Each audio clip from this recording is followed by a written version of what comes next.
آج ایک ایسا واقعہ یاد آیا کہ ایک لمحے کے لیے مجھے خود بھی یقین نہیں آ رہا تھا کہ یہ حقیقت تھی یا کوئی وہم۔ میں سو رہی تھی، تقریباً رات کے 2 بجے میری آنکھ کھل گئی۔ مجھے شدید پیاس لگ رہی تھی، حلق بالکل خشک ہو رہا تھا۔ میں پانی پینے کے لیے کچن کی طرف بڑھی۔ جیسے ہی گھر کی گیلری پر نظر پڑی تو وہاں کوئی کھڑا ہوا دکھائی دیا۔ مجھے لگا شاید میری ساس ہوں گی۔ میں کچن میں گئی، پانی پیا اور واپس کمرے کی طرف آنے لگی۔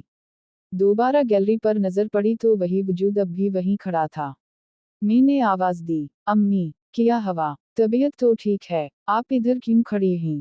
یہ کہتے ہوئے جیسے ہی میں نے گیلری کی لائٹ آن کی، وہاں کوئی نہیں تھا۔ وہ جو بھی تھا پلک جھپکتا ہی میری آنکھوں کے سامنے سے غائب ہو چکا تھا۔ میں خوف کے مارے ساس کے کمرے کی طرف بھاگی، دروازہ کھولا تو وہ اندر گہری نیند سو رہی تھیں۔ میرے دل میں ایک ہی سوال تھا، پھر باہر کون تھا؟ ابھی میں یہی سوچ ہی رہی تھی کہ اچانک مجھے اپنے پیچھے کسی کی موجودگی کا احساس ہوا، جیسے کوئی تیز تیز سانس لے رہا ہو۔ میں وہیں جم کر کھڑی رہ گئی۔ ماتھے سے پسینہ ٹپکنے لگا، خوف سے میرا جسم کانپ رہا تھا۔ ہمت کر کے جب میں نے پیچھے مڑ کر دیکھا تو وہاں بھی کوئی نہیں تھا۔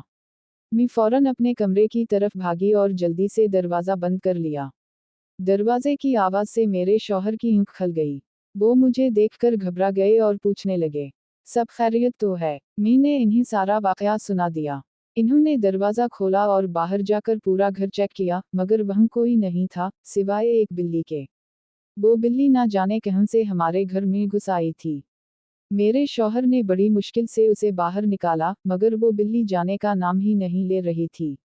کچھ دیر بعد گھر کے سب لوگ جاگ گئے۔ پھر میرے شوہر اور دیور نے مل کر بڑی محنت سے اس بلی کو بھگایا۔